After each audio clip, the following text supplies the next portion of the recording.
Bueno, buenas noches. Vamos a ir sigo yo con mi estudio de Gálatas y ya que lo vengo compartiendo con ustedes.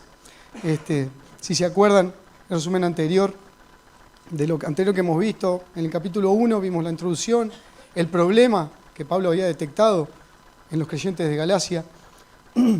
También en ese capítulo, en la segunda parte, hay una autoridad apostólica que Pablo primero tiene que defender y poner en claro de dónde venía su autoridad. ¿Se acuerdan? Era cuestionado y pasaron muchas cosas ahí. En el capítulo 2, los primeros 10 versículos, esa autoridad de Pablo es aprobada por la iglesia en Jerusalén. ¿Se acuerdan? Él va a la iglesia de Jerusalén y por primera vez tiene reunión con los apóstoles, con todos. Y antes incluso de hablarle a los creyentes, él pone en claro y se pone mano a mano, se pone de acuerdo con los apóstoles, dándoles también el lugar que ellos se merecían, para no pasar sobre ellos y dejar en claro qué era lo que él hablaba. Posteriormente, nos queda ahora, o vamos a pasar a los próximos versículos, del 11 al 21 de Gálatas 2. Yo lo voy a leer acá, rapidito, para que lo tengamos claro. Dice versículo 11, pero cuando Pedro vino a Antioquía, voy a hacer una pequeña introducción que me olvidaba. En el pasaje de hoy nos toca ver lo que algunos llaman como el incidente de Antioquía. Yo le comentaba algo a Pedro cuando veníamos entrando porque coincidimos al entrar. La última defensa de Pablo sobre su apostolado, en un hecho que si bien podía pasar por una situación puntual, una situación aislada, nos deja unas cuantas enseñanzas en cuanto a la justificación por la gracia que Dios da a cada hombre. El incidente se da después de lo pasado en Hechos 15, lo que les comentaba recién, la visita de Pablo a Jerusalén, y que Pablo relata en la primera parte de este capítulo. Ahora sí, Gálatas 2, 11, 21, dice, pero cuando Pedro vino a Antioquía, le resistí cara a cara, porque era de condenar. Es la segunda vez que Pedro venía a Antioquía. Pues antes que viniesen algunos de parte de Jacobo, judíos, comía con los gentiles, pero después que vinieron, se retraía y se apartaba, porque tenía miedo de los de la circuncisión. Y en su simulación participaban también los otros judíos, de tal manera que aún Bernabé fue también arrastrado por la hipocresía de ellos. Pero cuando vi que no andaban rectamente conforme a la verdad del Evangelio, dije a Pedro delante de los otros, si tú, siendo judío, vives con los gentiles, como los gentiles, y no como judío, ¿por qué obligas a los gentiles a judaizar? Nosotros, judíos de nacimiento y no pecadores de entre los gentiles, sabiendo que el hombre no es justificado por las obras de la ley, sino por la fe de Jesucristo, nosotros también hemos creído en Jesucristo, para ser justificados por la fe de Cristo y no por las obras de la ley. Por cuanto, por las obras de la ley, nadie será justificado. Y si buscando ser justificados en Cristo, también nosotros somos hallados de pecadores, ¿es por eso Cristo ministro de pecado? En ninguna manera. Porque si las cosas que destruí, las mismas, vuelvo a edificar, transgresor me hago. Porque yo por la ley soy muerto para la ley, a fin de vivir para Dios. Con Cristo estoy juntamente crucificado, un pasaje muy conocido. Y ya no vivo yo, mas vive Cristo en mí. Y lo que ahora vivo en la carne, lo vivo en la fe del Hijo de Dios, el cual me amó y se entregó a sí mismo por mí. No desecho la gracia de Dios, pues si por la ley fuese la justicia, entonces por demás murió Cristo. Capaz que este pasaje no era para darlo en una sola charla. Capaz que había que haberlo dividido un poquito más, pero no. En los primeros versículos ahí, del 11 al 14, estos versículos contienen la acción de Pedro, que mereció la reprensión de parte de Pablo. Pedro era considerado por muchos como el principal de los apóstoles. Todos conocemos la historia de él, conocemos sus vivencias, parte de ellas.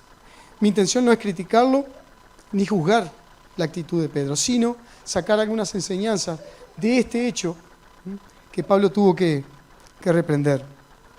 Esta, como les decía, era la segunda vez que Pedro venía a Antioquía. O sea que ya había estado ahí, donde, entre otras cosas, había compartido la comunión plena con los creyentes, incluso comiendo con ellos. cosa que para los judíos en aquella época era totalmente inaceptable. Si recordamos lo sucedido en Hechos 10, cuando nos relata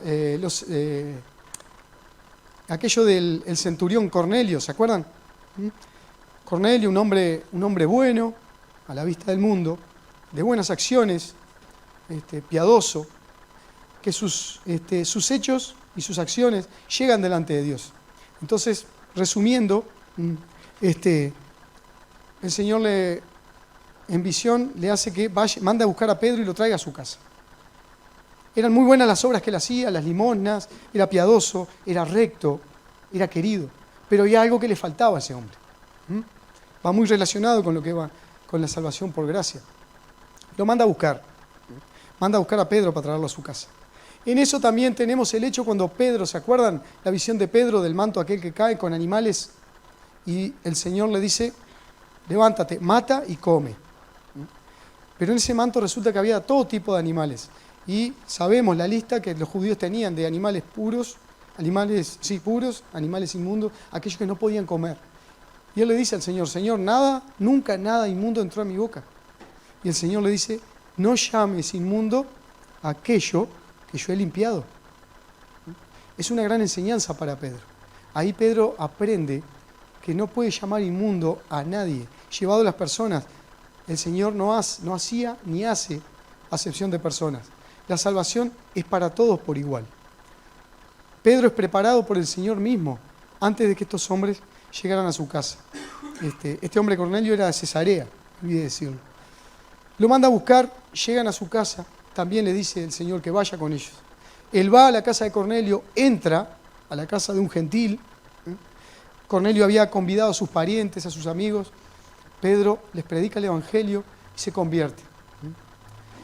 Incluso, como dice ahí en Hechos 10:44, el Espíritu Santo cae sobre ellos. Entonces ahí Pedro recibe en forma práctica el cumplimiento de lo que Dios le había dicho. No llames inmundo a lo que yo he limpiado. Se bautizan luego y Pedro se queda unos días más con ellos. Incluso cuando regresa a Jerusalén es cuestionado por los judíos por ese hecho. Es confrontado, pero lejos de amilanarse o achicarse, defiende su accionar. Y les cuenta todo lo que había sucedido, hasta el punto en que esos mismos judíos que lo cuestionaban terminan exclamando en el versículo 18 de Hechos 11. Entonces, oídas estas cosas, callaron y glorificaron a Dios diciendo, de manera que también a los gentiles ha dado Dios arrepentimiento para vida. Lo que yo he limpiado, no lo llames tú inmundo. Posteriormente,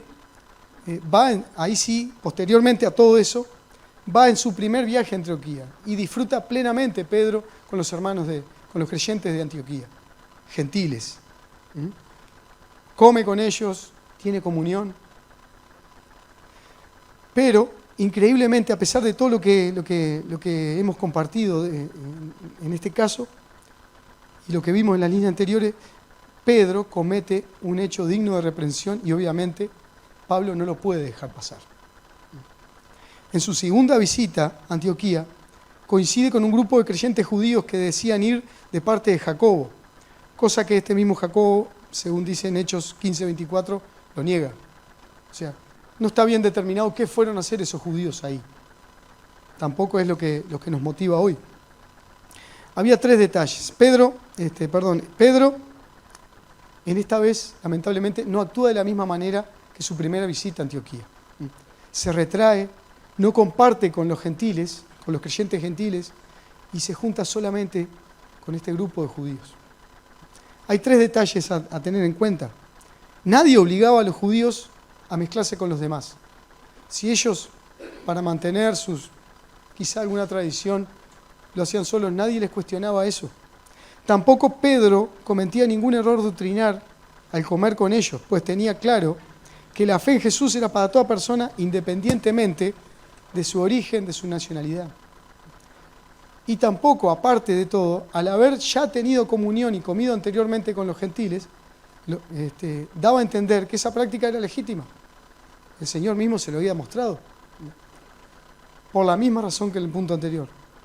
Entonces, ¿por qué Pedro hizo eso? ¿Por qué se retrajo cuando estos judíos llegan? Según el versículo número 12 que leímos, porque tenía miedo de ellos. ¿Miedo de qué ponía yo acá? ¿Alguno de nosotros podría pensar, de lo que conocemos de la palabra sobre Pedro, que Pedro era un cobarde? ¿Quién fue el único que levantó su mano en el huerto cuando vinieron a prender al Señor Jesús? Y si no hubiese sido que Jesús sanaba a Malco, el de la oreja, yo no sé si Pedro hubiese salido vivo de ahí. Pedro no era ningún cobarde, y como eso, varios ejemplos más. Tenemos claro que no era ningún cobarde. Sin embargo, el miedo al que aquí se refiere iba relacionado con las prácticas ritualistas que algunos judíos creyentes todavía mantenían en algunos casos. Saqué muchos comentarios de distintos comentaristas, valga la expresión, y puse algunos acá que son muy interesantes. Dice Trenchard con respecto a esto: quería ganar a los recalcitrantes, dice, o sea, recalcitrantes eran aquellos que se aferraban todavía a las tradiciones y costumbres del judaísmo, por consideraciones de tipo práctico, y esperaba que se reconciliasen así con la idea de la extensión del Evangelio hacia los gentiles, sin que sufrieran demasiado por la aparente violación de sus costumbres en cuanto a las leyes, en este caso, alimentarias. En el fondo, dice, es una aplicación incorrecta de lo que Pablo dice en 1 Corintios 9:20. Me he hecho judío, a los judíos como judío, para ganar a los judíos. A los que están sujetos a la ley, aunque yo no esté sujeto a la ley, como sujeto a la ley, para ganar a los que están sujetos a la ley. Aquí Pablo lo que quería decir era no apartarse ni retraerse, sino que buscar llevar el Evangelio a toda persona. No quiere decir hacer lo mismo que este tipo de personas. Lo traigo hoy día. ¿Quieres compartirles el Evangelio a tus compañeros? No es necesario que vayas a tomar con ellos, que vayas al baile, que vayas a los lugares donde ellos van, o que te metas en las conversaciones que no te convienen. Pero tampoco quiere decir que cuando llegues al salón busques un lugar apartado y te sientes solo aparte. O que si están conversando cosas totalmente normales y triviales, que puedas participar de las conversaciones siempre y cuando no te afecten. ¿Por qué tú tienes que llevarle el Evangelio? Tú tienes que mostrarle el Evangelio a esos compañeros, a través de tu vida primero. Porque quizá, y sin quizá, no vas a poder hablar libremente. O escribir algo libremente. Eso va a venir después. Y como eso, muchas cosas más. Había otro autor que decía, Findlay, no sé ni quién es, que va más allá en la descripción del accionar de Pedro. Y dice, al rehusar comer con los hombres incircuncisos, con los gentiles, afirmaba implícitamente que, aunque eran creyentes en Cristo, seguían siendo, esos gentiles, para él, comunes e inmundos, y que los ritos mosaicos de los judíos daban una mayor santidad que la justicia de la fe. Personalmente me quedo con la descripción de Trenchard. Esta es bastante radical y no creo que Pedro siguiera pensando eso. Aparte, el mismo Pedro lo había manifestado. Lo que agregaba más pesar a lo que Pablo expresaba acá, lo que le dolía más, era que también había arrastrado a otros judíos, incluso al mismo Bernabé, un gran colaborador de Pablo. Si leemos los viajes de Pablo, las peripecias de Pablo, vemos que Bernabé en varias de ellas estuvo involucrado, incluso recibió pedrada igual que Pablo, castigo. Sin embargo, esto me hacía pensar así de golpe, así de a la pasada, en aquello de que dice la palabra, si crees estar firme, ten cuidado de no caer. A veces creemos que estamos en cierto nivel, por decirlo de alguna manera, o que no nos va a pasar, o vemos cosas en otros que quizá para nosotros lo vemos muy lejos, que no, yo en eso no voy a caer. Y sin embargo, la arrogancia, el orgullo, nos puede tirar al piso. Yo creo que fue un caso. Quizá también por miedo, por el qué dirán, yo qué sé. Hay momentos de flaqueza en la vida cristiana, obvio que sí, ¿cómo no? Pablo consideró todo esto lisa y llanamente como una hipocresía. Y como el hecho fue público, merecía una represión pública. Lo dice el versículo 14. Cuando vi que no andaban rectamente conforme a la verdad del Evangelio, dije a Pedro delante de todos. La Nueva Versión Internacional lo dice de esta manera. Cuando vi que sus pies no iban derechos en relación con la verdad del Evangelio, le dije a Pedro enfrente de todos ellos, si tú eres judío, vives a la manera de los paganos que se convierten y no la manera judía, ¿cómo es que quieres obligar a los paganos convertidos a que se atengan a las costumbres judías? O sea, si ya había tenido una plena comunión con los cristianos gentiles, ¿por qué ahora actuaba de una manera totalmente opuesta? Para Pablo este hecho no podía llegar a mostrar, para Pablo este hecho podía llegar a mostrar que las observancias de las leyes y costumbres judías eran necesarias para la santificación y mantenimiento de la fe. ¿Qué quiero decir? Esto podía generar algún tipo de confusión entre los creyentes. Esto podía generar algún tipo de confusión. Porque imagínense, creyentes que conocieron en su primer viaje al apóstol Pedro.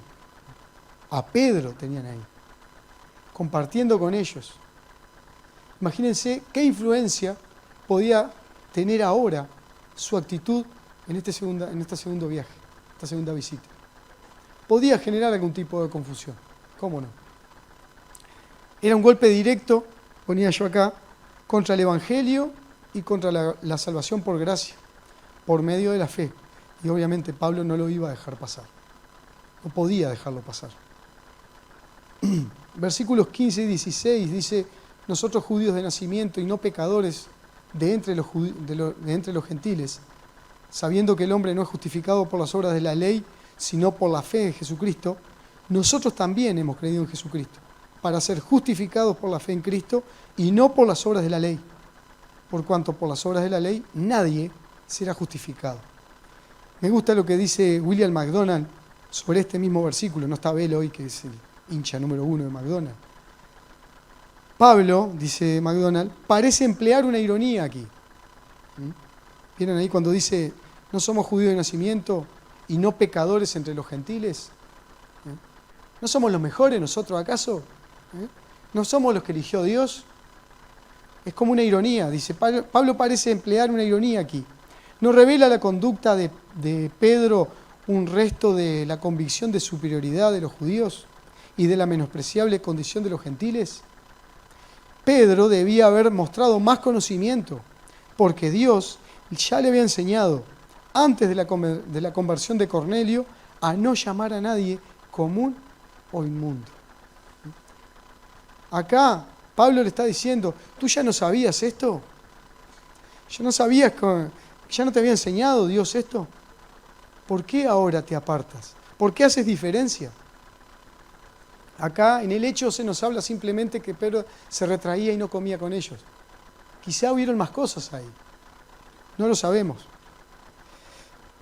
Pedro, ya que sabía tanto, ya sabía que tanto judíos como gentiles no podían ser salvos por la ley. Y en el versículo 16 Pablo le deja bien claro que por las obras de la misma nadie puede ser justificado. Al final dice ahí, por las obras de la ley nadie será justificado.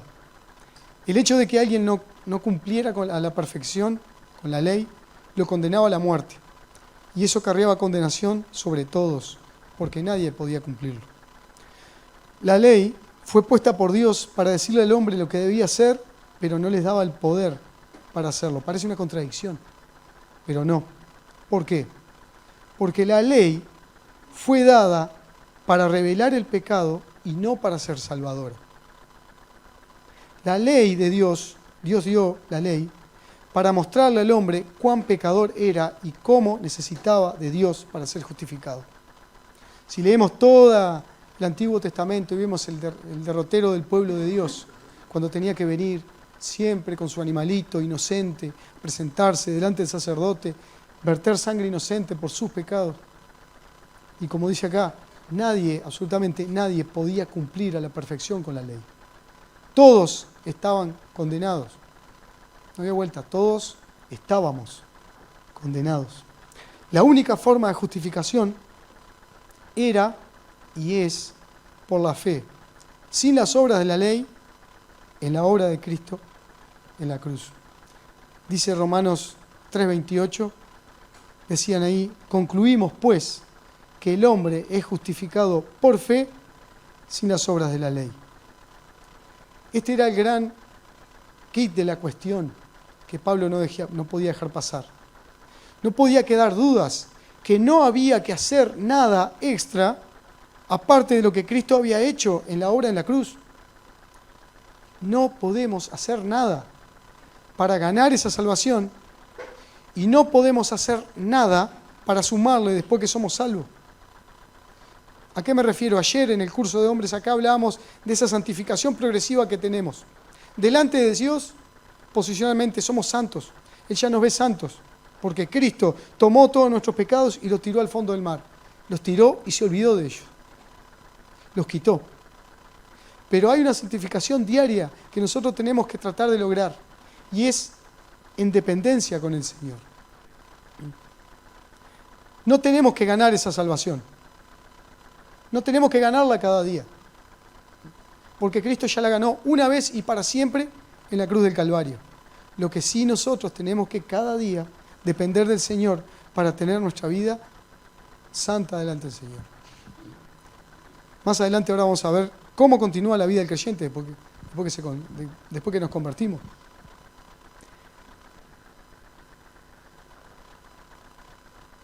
Bueno, como decía acá Romanos 3:28, concluimos, decían los judíos, pues que el hombre es justificado por la fe sin las obras de la ley.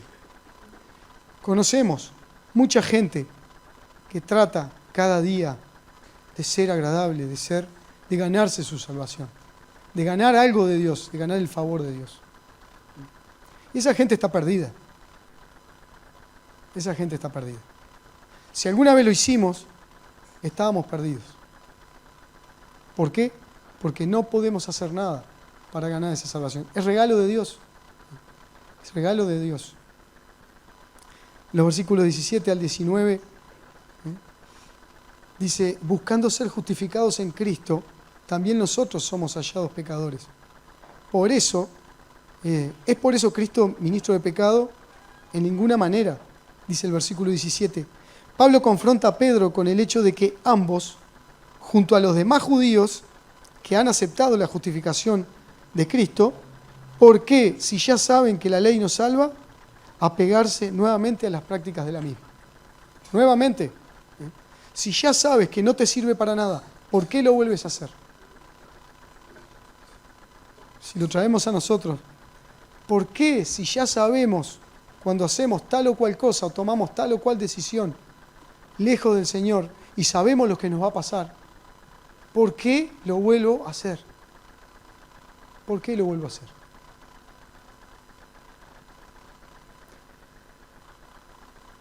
Tenemos el Espíritu Santo. Y aún así, ese Espíritu que trabaja dentro de nosotros, y ayer escuchábamos un testimonio de uno de los hermanos en el curso, no podía respirar, no interesa el hecho. Cuando hice eso, cuando iba a hacer eso, no podía respirar, sentía algo que me decía que no, me sentía mal. Hermano, eso se llama Espíritu Santo. Y muchas veces el Espíritu Santo no me quiere dejar respirar porque sabe que estoy haciendo mal, porque sé que estoy haciendo mal, y lo hago igual. ¿Por qué? Si ya sé el resultado, ¿por qué lo hago? ¿Por qué volvieron para atrás? ¿Están poniendo en duda la total y completa justificación por la fe en la obra de Cristo? Hay que tener cuidado. Estos versículos, esto que estuve estudiando, a mí me hizo poner, en algunos casos me hizo poner los pelos de punta, porque me hizo ver que yo mismo muchas veces, quizá en mi actuar, en mi accionar, estoy poniendo en duda lo completo de la obra de Cristo. Así como cuando digo, no se puede salvar, o tal persona, qué difícil que se salve. Debe ser imposible. Cuando yo estoy haciendo eso, estoy negando el poder de la sangre de Cristo. Esto es lo mismo. Cuando yo estoy levantando cosas o volviendo a hacer cosas que no debo, o pensar cosas que no debo, estoy poniendo en duda la obra de Cristo. Implícitamente, al poner observancia en las obras de la ley, están queriendo decir que la obra de Cristo necesita algo más para ser completa. Y por lo tanto, no sería un Salvador perfecto y suficiente. Eso era lo que los judíos, que todavía conservaban sus costumbres, hacían. Querían, sí, está bien, Cristo murió, resucitó, ascendió al cielo, creemos en Él. Pero también tenemos que, no, la salvación no se gana cada día, se ganó una vez y para siempre, y la ganó Jesús. Y eso es lo único que fue automático, como hablábamos ayer. Cuando acepto a Cristo como mi Salvador, me doy cuenta que soy pecador, y le pido que gobierne mi vida, que entre a mi vida, que entre a morar en mí. Ahí sí es instantáneo y automático. Paso de muerte a vida, del infierno al cielo, de perdedor a vencedor. Eso es automático, eso es lo único que es automático. Lo otro tiene que ser día a día. Pero yo no tengo que agregarle nada a esa salvación. Si vamos a Cristo para salvarnos y luego queremos agregar cosas, ponía yo acá, estamos no solo negando la gracia, sino que además negamos el cumplimiento de sus promesas. Porque el Señor dice que después que nos tiene en sus manos, nadie nos puede quitar de Él. Yo me acuerdo una vez, hace años, en un campamento, cuando Elías Pérez dio su testimonio, y al principio cuando él creía que la salvación se perdía. Entonces él decía, dice, yo oraba al Señor y hacía cosas, y le pedía que me salvara, dice, y quedaba contento y caminaba, capaz que me está escuchando, y de repente al poco rato la volví a perder y así estaba. Y uno capaz que en ese momento lo contó de una manera muy jocosa, uno se ríe, hoy quizá uno lo piensa y se ríe un poco, pero imagínense una persona, la cabecita de una persona que realmente quiere seguir a Dios, quiere la salvación, pero piensa permanentemente maquinando cómo hacer, no puedo perder, la voy a perder, la perdí, tengo que volver. Bueno, eso no es bíblico. Y si hay alguien que está escuchando y piensa que es así, no, la obra de Cristo fue una vez y para siempre y es total y completa. No precisa nada. Necesitamos hacer eso, hacer algo, y Pablo es tajante, como dice ahí, en ninguna manera. Dice el versículo 18, perdón, porque yo por la ley, porque si las cosas que destruí, las mismas vuelvo a edificar, transgresor me hago. Va un poco atado con lo que yo venía diciendo. Cosas que ya pasaron, cosas que ya sé que no sirven, que no tengo que hacer. ¿Por qué vuelvo a hacer? ¿Por qué las vuelvo a hacer? Si ya habían derribado, dejando atrás las costumbres judías, Pedro ya había repudiado el sistema legal y las diferencias entre judíos y gentiles. ¿Para qué volver a levantar esos muros de separación?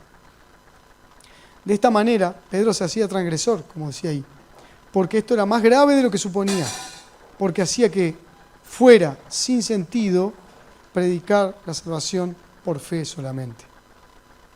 Dice Romanos 4:14, porque si los que son de la ley son los herederos, vana resulta la fe y anulada la promesa. ¿Qué quiere decir? Porque si solamente aquellos del pueblo, de los judíos, podían ser salvos, ¿para qué predicar? ¿Para qué llevar el Evangelio? Sería una contradicción si Dios en la palabra también lo dice, llevar el Evangelio a toda criatura. Si dice la palabra que Dios murió por todos, no quiere que nadie se pierda, que todos procedan al arrepentimiento. Entonces, como yo dije al principio, parecía ser un hecho puntual, aislado. No, ese hecho ponía en duda muchas cosas que eran la base del cristianismo, de la fe. O también, como dice más adelante en este mismo capítulo, entonces por demás murió Cristo. si solamente los herederos era un grupo selecto. O le erró Pedro cuando abandonó la ley por Cristo, o le estaba errando ahora dejando a Cristo para volver a la ley. El versículo 19 dice, porque yo por la ley soy muerto para la ley, a fin de vivir para Dios. Este versículo me hizo pensar bastante, la verdad. Me hizo pensar bastante y entrar a buscar. Y uno se pone a buscar cosas y cuanto mejor es el comentarista, más letras encuentran, más palabras encuentran en sus definiciones, en sus comentarios. Entonces hay que resumir. Este versículo dice que la pena por quebrantar la ley era la muerte. Como pecadores que somos, todos hemos quebrantado la ley. Por eso la misma nos condena a morir. ¿Está? Es clarito. Cuando todavía no conocíamos al Señor, si todavía no conoces al Señor, estás condenado a morir. La muerte eterna. No es que mueres, te diluyes y ya está. No. Busca después en la Biblia, los pasajes que hablan del infierno. Y vas a ver que no todo termina ahí. Pero justamente, Cristo murió como un pecador bajo la maldición de la ley, sin ser pecador ni tener pecado. Dice Gálatas 3:13, Cristo nos redimió de la maldición de la ley, hecho por nosotros maldición, porque escrito está, maldito todo el que es colgado de un madero. Y ahí mismo nosotros hemos muerto con Él, incorporándonos a Él en su muerte y en su nueva vida. Hemos muerto a la ley. No tenemos nada más que ver con ella. Ahora, ¿eso me da libertad plena para hacer y actuar quebrantando los mandamientos como yo quiera? Justamente Pablo da la explicación en el versículo 20, que dice, con Cristo estoy juntamente crucificado, y ya no vivo yo, mas vive Cristo en mí. Y lo que ahora vivo en la carne, lo vivo en la fe del Hijo de Dios, el cual me amó y se entregó a sí mismo por mí. No, hermano, no nos da la libertad de hacer lo que queramos. No sé dónde era que hablábamos otro día, no sé si era el domingo. Ahora soy salvo, ya está, pido perdón, me arrepiento, el Señor intercede por mí. No es esa la libertad con la cual Cristo nos hizo libre. No se refiere a esa libertad. No puedo hacer lo que quiera ahora porque simplemente puedo ir a pedir perdón. Ojo, cuidado con eso. Cuando se toma eso con liviandad, no estoy cuestionando la salvación de esa persona, sino que no es lo que Dios quiere, no es el propósito que Dios tiene para nuestra vida. Como dice ahí, no vivo más yo, sino Cristo vive en mí. ¿Y qué creen que Cristo haría en cada situación? Rubén ayer compartía una pregunta que él se hace muchas veces. Cuando se topa con algunas situaciones de cualquier índole, dice, ¿qué haría el Señor acá? Bueno, a eso se refiere. A ese tipo de vida, a ese tipo de libertad. Dice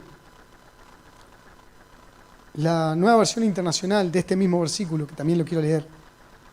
He quedado crucificado con Cristo. Da una aclaración. He quedado crucificado. Pretérito perfecto. ¿Qué quiere decir? Acción pasada con efecto continuo. Continuo. Pasó una vez y para siempre.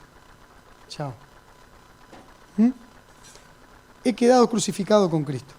Y ya no es mi yo el que vive, sino que es Cristo el que vive en mí. Y esta vida mortal que actualmente vivo, la vivo por la fe en el Hijo de Dios, el cual me amó y se entregó a sí mismo por mí. Al momento de creer en Jesús como mi Salvador personal, el viejo hombre, pecador, egoísta, autosuficiente, incrédulo, quedó legalmente muerto. Yo también, ponía yo acá, fui crucificado en el Calvario. Ese fue el fin de mí como pecador delante de Dios. El fin de todo esfuerzo por ganar la salvación y el favor de Dios. Pero todo eso que acabo de decir, que es cierto en cuanto a mi posición delante de Dios, debe también ser cierto en cuanto a mi forma de vivir. Si digo que estoy crucificado con Cristo, que ya no vivo yo, Cristo vive en mí, tengo que demostrarlo en mi vida. Tan sencillo como eso. Tan sencillo y tan difícil como eso. Sí, es verdad. ¿Por qué? Pero es difícil, sí. Una solución que te doy, y no sé si no es la única, dependencia del Señor. Comunión con el Señor. Es la forma de lograrlo. Seguimos viviendo en la carne, pero ahora vivimos por fe. Seguimos viviendo afectados por todos los males y situaciones que cualquier persona puede tener en el mundo. Dios no prometió liberarnos de todo. Al contrario. Y si queremos ser cada vez más santos, si queremos depender cada vez más del Señor, vamos a tener cada vez más confrontación. Vamos a ir, como había un grupo de música que había, no sé si allá de Mercedes, a contramano. Y sí, cada vez va a ser como remar en la arena. Y sí, es así. A partir del momento que nos decidimos por Cristo, elegimos un bando o elegimos el bando ganador. Pero todavía estamos acá. La gran diferencia es que la nueva vida interior en Cristo, como manantial que brota para vida eterna. ¿Se acuerdan? Juan 4:14. Tengo un montón de versículos hoy. Cuando el Señor habla con la mujer samaritana, más el que bebiere del agua que yo le daré, no tendrá sed jamás, sino que yo le daré,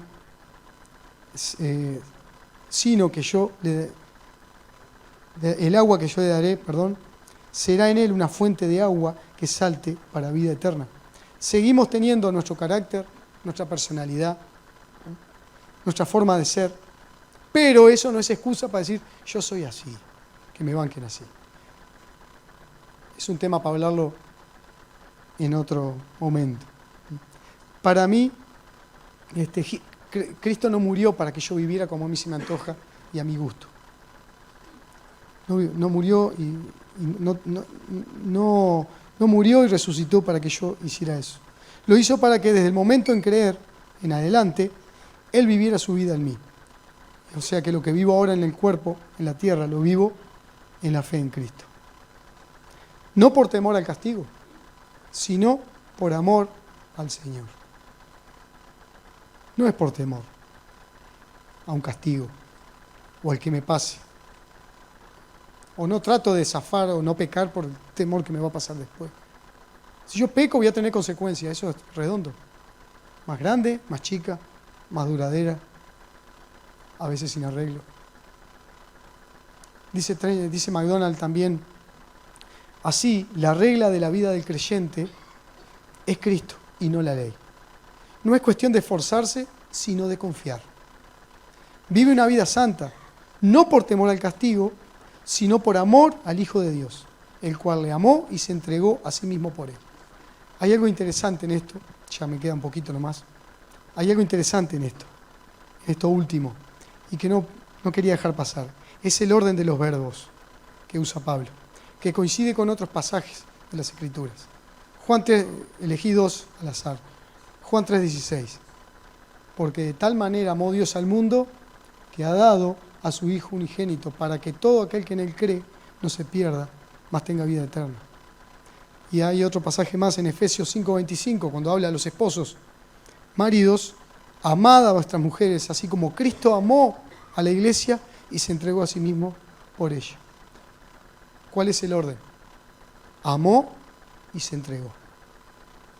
El Señor primero nos amó y después se entregó por nosotros. Ese es el orden. Y hay muchos pasajes más donde siempre es así. El Señor nos amó primero. Por eso nosotros podemos amarlo a Él. Por último, dice el versículo 21. En la Nueva Versión Internacional también lo leí. No desecho la gracia de Dios. Si la justicia se obtuviera mediante la ley, Cristo habría muerto en vano. Este último argumento de Pablo contra Pedro o que le dice a Pedro, mejor dicho, es demoledor, porque resume todo lo que hemos venido viendo. Si Dios hubiera querido ser obedecido mediante la ley, ¿para qué envió a Cristo? ¿Para qué habría enviado a Cristo a morir en la cruz? Entonces, si Pedro y los Gálatas pudieran obtener el favor de Dios mediante prácticas judaicas, Cristo murió en vano, tiró su vida. Pues no, Cristo murió porque el hombre no puede obtener la justificación alguna, justicia o salvación de ninguna otra forma. Con respecto a esto, encontré algo que escribió un tal Ruskin, un reformador inglés del siglo XIX. Dice: creo que la raíz de toda división y herejía que ha sufrido la Iglesia cristiana ha sido el esfuerzo por ganar la salvación en lugar de recibirla. Y que una razón por la que la predicación es ineficaz es que llama más a menudo a los hombres a obrar para Dios que contemplar a Dios obrando en ellos. Gracias a Dios, yo creo que acá, nuestra iglesia, se predica a Cristo y la gracia y la salvación por fe y la obra de Dios en nosotros. Pero ya en aquella época ya tenían este problema. Imagínense hoy, cuando el abanico dentro de las iglesias cristianas o llamadas cristianas, cuando el abanico de opciones es tan amplio. Pienso en esto y me avergüenzo al darme cuenta de cuántas veces cometí, quizá inconscientemente, el pecado de querer aportar algo a la obra del Señor, sin darme cuenta que atentaba contra el acto de amor y de entrega más grande que la historia del mundo pudo registrar. La obra de Jesús es total y completa por sí sola. No debemos ni podemos sumarle algo. Ya recibimos la gracia y el amor de Dios a través de Cristo. Nuestro sentir debe ser que Él manifieste su vida en nosotros. No tenemos que aportar nada a la salvación. Él ya lo hizo. Ya lo sabemos. Y si no tienes a Cristo en tu corazón, si alguien está escuchando y está buscando al Señor y cree que puede hacer algo, quiere hacer algo o ganar el favor de Dios, no lo va a lograr. Es un regalo de Dios. Es fe en la obra de Cristo. Es por gracia. Es un regalo inmerecido. Y es la única forma de llegar al Padre. La única forma de llegar y reconciliarse con Dios. Que Dios bendiga su palabra.